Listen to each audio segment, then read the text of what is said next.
parts of plants.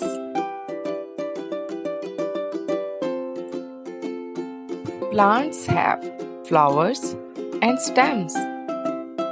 But where is this plant? This plant is in a pot. Is plant in the pot as well? I think there is something in the pot.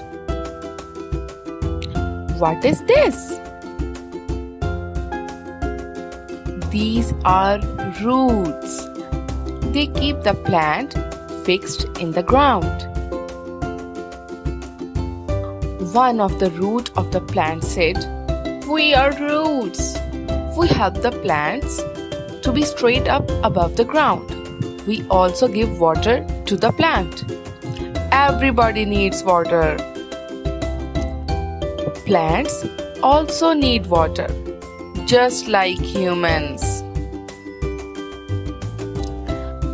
Soil has so many nutrients as well. I pick them up and give them to the plant."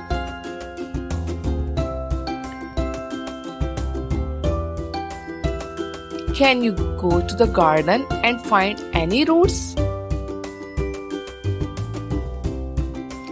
Where are roots? Can you find any root in this picture?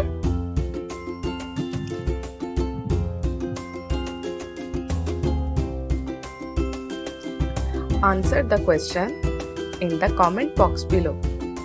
See you in the next video. Don't forget to subscribe.